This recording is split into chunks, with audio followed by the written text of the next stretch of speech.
টোটো নিয়ে চলে এলো বড় সিদ্ধান্ত। রেজিস্ট্রেশন হলেও কোন রুটে চলবে টোটো এখনো পর্যন্ত নির্দিষ্টভাবে কিছুই বলা নেই। চরম ধোঁয়াশায় রয়েছেন টোটো চালকরা। টোটো রেজিস্ট্রেশন চলছে কিন্তু রুট নেই, আর তাতেই চালকদের মাথায় হাত। টোটো চালকদের ধোঁয়াশা, কোন রাস্তায় চালাবেন তা কেউ জানে না। শিল্পাঞ্চলে টোটোর হইচই, রুট ঠিক না হওয়ায় উত্তেজনা চরমে। বাস মিনিবাসের পথে টোটো যাবে না, আর তাতেই রাস্তায় সংঘর্ষের আশা। প্রতিদিন 50টি টোটো রেজিস্ট্রেশন, কিন্তু কোন রুটে চলবে উঠছে প্রশ্ন। দেখুন, আসানসোল শিল্পাঞ্চলে টোটো রেজিস্ট্রেশন কার্যক্রম জোর কদমে চলছে।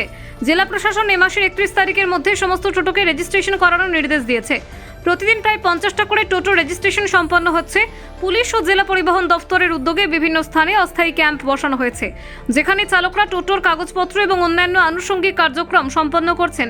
রেজিস্ট্রেশন প্রক্রিয়া শুরু হওয়ার পর চালকদের মধ্যে এক ধরনের ধোঁয়াশা তৈরি হয়েছে, কারণ এখনও ঠিক করা হয়নি কোন কোন রুটে তারা টোটো চালাতে পারবেন। এ বিষয়ে স্পষ্ট নির্দেশনা না থাকায় অনেক চালক চিন্তিত। রুট বন্টন না হওয়ার কারণে বিভিন্ন এলাকায় ঝামেলার আশঙ্কা দেখা দিয়েছে। টোটো চালকদের সংগঠন Asansol motor transport workers union এ বিষয়ে সরব হয়েছে।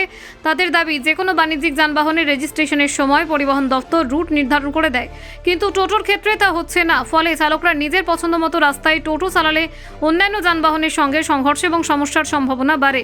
জেলা পরিবহন দপ্তর সূত্রে জানা গেছে, রেজিস্ট্রেশন প্রক্রিয়া শেষ হওয়ার পর রুটের বিষয়টি ঠিক করা হবে। সেখানে বাস ও মিনিবাসের রুট নেই, সেই সব জায়গায় টোটোর চলাচল অনুমোদিত হবে। তবে রুট নির্ধারণের জন্য এখনো সময় লাগবে। এই কারণে অনেক চালক ও যাত্রী অস্থির। টোটো চালকদের মধ্যে বাস মিনিবাসের রুটে প্রবেশ সংক্রান্ত দ্বন্দ্ব ক্রমশ বৃদ্ধি পাচ্ছে। বাস মালিকদের সংগঠন ইতিমধ্যেই জানিয়ে দিয়েছে যে তাদের রুটে টোটো চলতে পারবে না। এই পরিস্থিতি টোটো চালকদের জন্য চ্যালেঞ্জ তৈরি করছে। নিত্যদিনই অটো এবং টোটোর চালকদের মধ্যে রাস্তায় অশান্তি লেগে থাকে। কখনো টোটো বাসের মধ্যে ঢুকে যায়, কখনো অটো ও টোটোর মধ্যেই সংঘর্ষ হয়। এতে যাত্রীরা সমস্যায় পড়েন এবং সময় মতো গন্তব্যে পৌঁছানো কঠিন হয়ে পড়ে। চালকরা জানিয়েছেন, রুট ঠিক না থাকায় তাদের জন্য পরিকল্পনা করা খুব কঠিন হয়ে যাচ্ছে। অনেকে ভেবেছেন যে রাস্তায় এলোমেলোভাবে টোটো চালালে সমস্যা হবে, তাই রুট নির্ধারণ দ্রুত করা জরুরি। জেলা প্রশাসনের পক্ষ থেকে রেজিস্ট্রেশন কার্যক্রমের সঙ্গে পুলিশের সহযোগিতা গুরুত্বপূর্ণ ভূমিকা পালন করছে। পুলিশ বিভিন্ন এলাকায় উপস্থিত থেকে রেজিস্ট্রেশন প্রক্রিয়াকে নিয়মমাফিক সম্পন্ন করার চেষ্টা করছে। এতে কোনো ধরনের বিশৃঙ্খলা এড়ানো যাচ্ছে। শিল্পাঞ্চলের বিভিন্ন অঞ্চলে যেমন আসানসোল, কুলটি, সালানপুর, বারাবণী, রানীগঞ্জ ও জামুরিয়ায় অস্থায়ী ক্যাম্প বসানো হয়েছে। এই ক্যাম্পগুলিতে রেজিস্ট্রেশন কার্যক্রম তদারকি করছেন জেলা প্রশাসন এবং পুলিশ।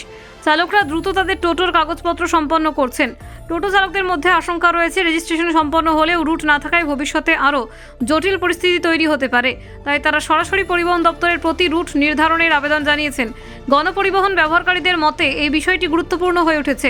যাত্রীরা চায় রাস্তায় অশান্তি না হয়, নিরাপদে গন্তব্যে পৌঁছাতে পারে। তাই রুট নির্ধারণের বিষয়টি সাধারণ মানুষেরও দৃষ্টি আকর্ষণ করছে। চালকরা আশাবাদী, রেজিস্ট্রেশন প্রক্রিয়া শেষ হওয়ার পর দ্রুত রুট বন্টন করা হবে। এতে তারা সঠিকভাবে তাদের টোটো পরিচালনা করতে পারবে এবং রাস্তায় অন্য যানবাহনের সঙ্গে সংঘর্ষ এড়ানো সম্ভব হবে। Bureau report, Bangla digital TV.